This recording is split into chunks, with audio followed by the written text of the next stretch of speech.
Hello to all my favorite YouTube viewers and subscribers.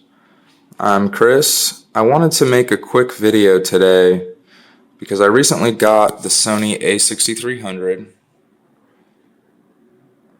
and I think one thing that hasn't been readily available is how-tos on how to use the SLOG2 and SLOG2 and SGamute picture profile settings. So I wanted to make a quick video to kind of show some people who might not know that much about this, like me. I'm a Nikon shooter typically.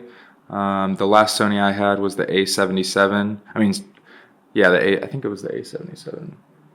A77, it looks more like a DSLR, but it has the translucent mirror.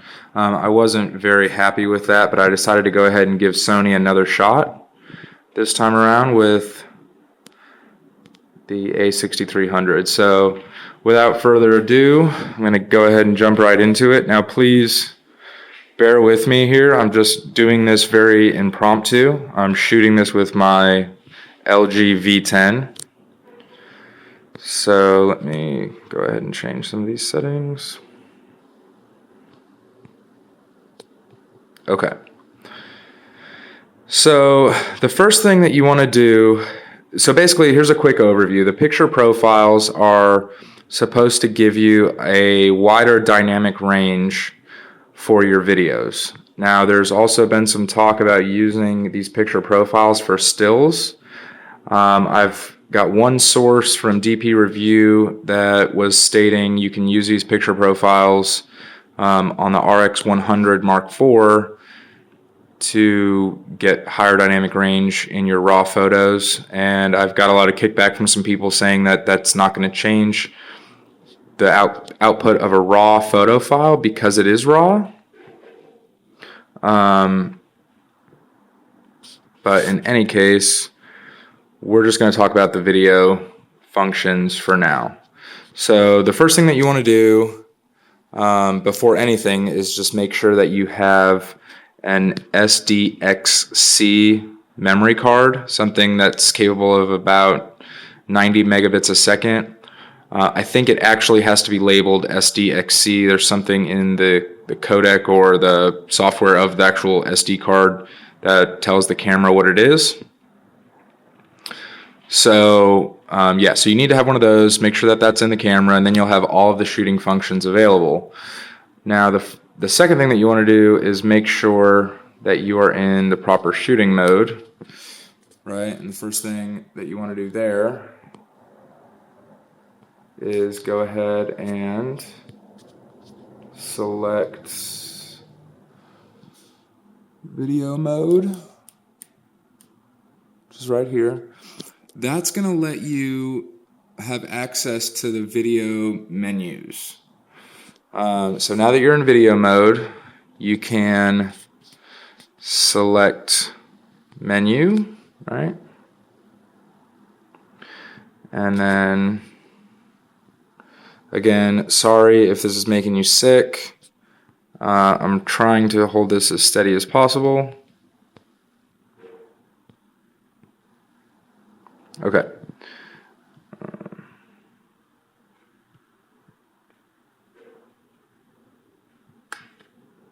There we go. So now you want to use this little command dial to navigate over to your video menus. It's going to be the camera symbol and then 2.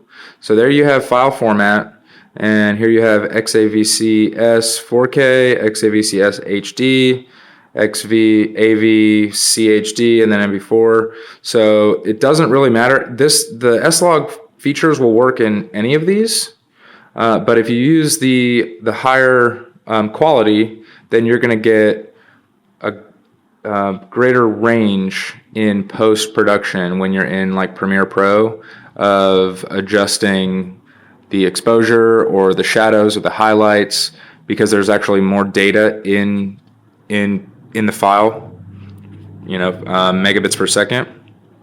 So we're going to go ahead and just choose 4K because it's probably what everybody's interested in. And then for recording settings, we'll choose 24 frames a second at 100 megabits because that's going to give us the highest amount of data because there's more data per frames ratio. And then you're going to want to go over to, and this, by the way, it really has nothing to do with the SLOG, but then you're going to go to the camera symbol and then menu option, let's see here, 5. And then you go all the way down to picture profiles, and you'll see by default it's set to off. And when you go down, and this is maybe what confused me a little bit, this is only my second day with the camera, and there's really no good information about using the picture profiles online. As far as a how-to, there's a lot of people that show you what it looks like when you grade the footage, but no one's actually, that I can find, going into the camera and saying, here's where you find SLOG. That was one of my biggest issues when I got the camera. I was like, oh crap, how the heck does this work? Do I need some special software? Do I need some special something that is going to give me, do I need to upgrade the firmware? What are these people talking about when they say SLOG? Because even when you go into the picture profiles, there's nothing that says anything about SLOG. Actually, you have to go like 3 menus deep into each one of these picture profiles. And you'll see as I'm changing these, the picture is changing. And something else that people don't talk about is ISO levels are set to auto in these modes.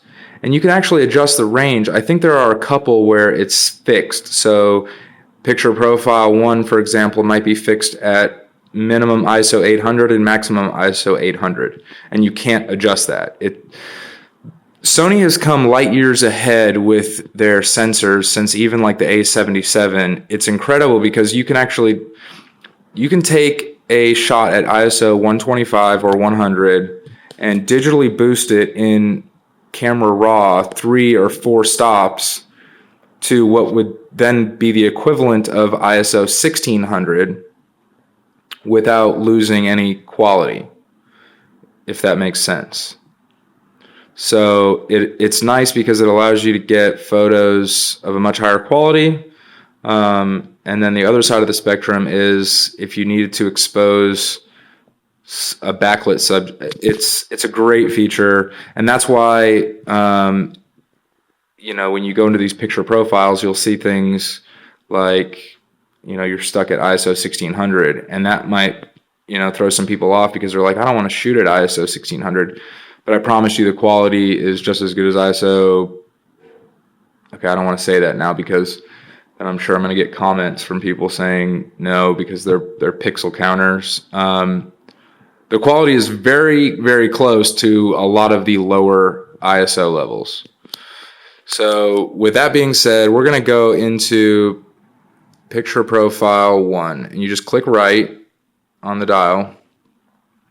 And then even here, you're not presented with anything that resembles SLOG, right? So what you have to do is go to Gamma, and then now you have all of these really cool presets.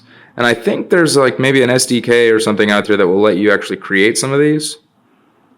I haven't really messed with all of these settings and the differences, but you can see that as I'm changing, and there's SLOG2 and 3. And SLOG3 is going to be a little bit brighter. You're going to get a little bit more dynamic range. Again, sorry for this shaky video. And I don't want to actually change my picture profile 1, so I'm going to go back. I'm going to go back again. I think it's 3, yeah, okay. So my picture profile 3 has the gamma set to SLOG3, and then it's really cool because if you go to color mode, here you're presented with SGamute, SGamute 3 Cine, and SGamute 3, and a bunch of other modes as well. So I've got mine set on Cine, which I find is awesome. The picture profile 3 is really great. And now let's go back to what I was talking about with those ISO settings. So we're going to go ahead and select picture profile 3, just hit enter. And so now you'll see at the bottom left here, picture profile 3. And watch this. When I go right for ISO, notice we're fixed. We have some higher ISO options here. But if you go to, you'll notice you can't go anything lower than ISO 800.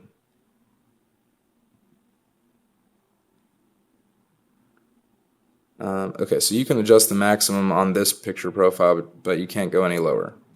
So that might be kind of interesting to some people, like why in bright daylight do I want to shoot at minimum ISO 800? Well, it has to do with the way that Sony exposes the shadows and the highlights. I'm not 100% versed on the science behind it, but trust me, it works awesome. So I'm hoping that this kind of helps, and you'll notice, let me show you this. So if I go to any of these other modes, I'm not sure if program mode does it. Yeah, okay, so program, auto, aperture priority, shutter priority, and manual, they're all still in picture profile 3, which leads me to believe that, yeah, it actually is changing the raw file like DP Review was saying, but I still need to do a little bit more research into how that works. Anything else just off the top? Not that I can think of. Let's see here. This works as well in 120 frames a second at 1080p. It works. I've had actually problems with it because I think that if I set it in if I set it while I'm taking a video and then I go back to stills and I'm trying to like take really high quality stills at, you know, ISO 100, I can't. It's like exposing weird, you know, because the ISO is so high, and then I've got to shut it off. So that's maybe a little bit of something that's frustrating, but I think you can probably adjust that with some of the custom memory modes. And that's it for now. I'll show you, stay tuned for a later video. I'm going to kind of show you my version of how I grade using the Lumetri color effects in Premiere Pro. You can also use speed grade, but I'm not so well versed in speed grade. I'm going to try to refresh up on that. And also a lot of people say really great things about the Blackmagic software.